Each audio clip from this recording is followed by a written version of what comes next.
warahmatullahi wabarakatuh, sobat sehat dimanapun berada. Sejak pertama kali diidentifikasi pada akhir Desember 2019, jenis virus corona yang baru ini masih menuai banyak pertanyaan. Pasalnya, virus corona memiliki perbedaan dengan virus-virus corona sebelumnya. Nah, berbagai penelitian pun terus dilakukan untuk menjawab berbagai pertanyaan-pertanyaan seputar virus corona yang baru ini. Jawaban-jawaban ini menjadi hal yang penting dalam menangani pandemi virus corona yang masih berlangsung hingga saat. Pertanyaan yang pertama yang sering mungkin dilontarkan oleh masyarakat atau kita semua itu adalah, apa gejala daripada COVID-19 ini yang dulunya kita tidak ketahui. Nah, berdasarkan penelitian yang telah dilakukan, sejumlah pasien yang mengalami gejala ringan atau tidak menunjukkan gejala, sedangkan sebagian lainnya itu mengalami gejala yang serius. Nah, menurut data WHO dari Februari 2020, ini menunjukkan bahwa 80% dari pasien yang terkonfirmasi COVID-19 ini mengalami gejala yang ringan dan pulih. Dan adapun gejala yang paling umum, yaitu 88% pasien COVID-19 ini itu adalah demam. Selain itu, para pasien juga mengalami gejala seperti batuk kering, kelelahan, napas pendek, nyeri otot, radang tenggorokan, sakit kepala, dan juga menggigil.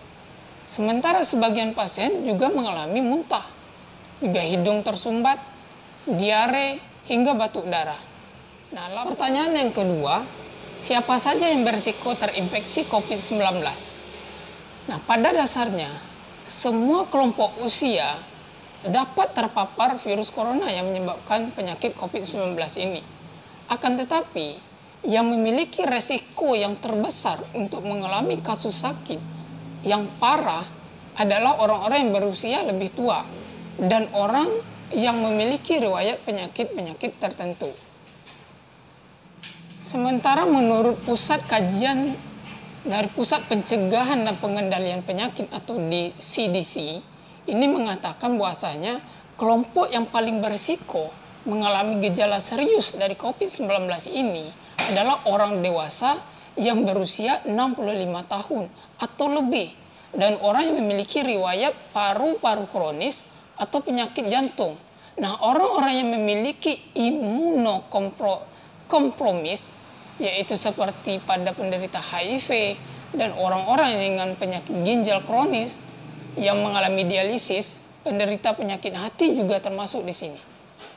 Nah, sobat sehat, sementara berdasarkan studi yang dipublikasikan di dalam JAMA Network dari 5.700 pasien di kota New York, Amerika Serikat yang dirawat di rumah sakit karena COVID-19 ini, itu lebih dari 94% ini memiliki riwayat penyakit.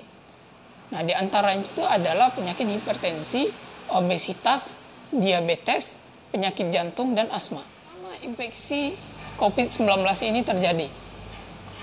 Nah, lama seseorang terinfeksi COVID-19 ini itu tergantung pada tingkat keseriusannya. Nah, menurut Kepala Ahli Epidemiologi Penyakit Menular di University of Chicago Medicine, jika infeksi ringan, gejala akan berlangsung sekitar 7-10 hari. Nah, sementara pada sekitar 20% pasien COVID-19 ini, itu infeksinya dapat memburuk setelah periode awal dan pada beberapa kasus dia harus dirawat di rumah sakit. Nah, orang-orang dengan gejala parah dan potensi kegagalan pernapasan di unit intensif itu dapat memerlukan waktu yang lebih dari 1 bulan untuk dapat sembuh. Sementara pada orang-orang dengan kasus yang sedang, gejala juga dapat bertahan selama 1 bulan atau lebih hingga mereka sembuh sepenuhnya. Cara penularan utama dari COVID-19 ini adalah melalui microdroplet atau tetesan yang mengandung virus yang dikeluarkan ketika seseorang yang terinfeksi itu bersin atau batuk. Nah, selain itu, salah satu penelitian juga menunjukkan adanya materi genetik dari virus yang pada sampel feses saja muncul itu adalah seberapa lama virus COVID-19 ini itu bertahan atau melekat pada suatu benda.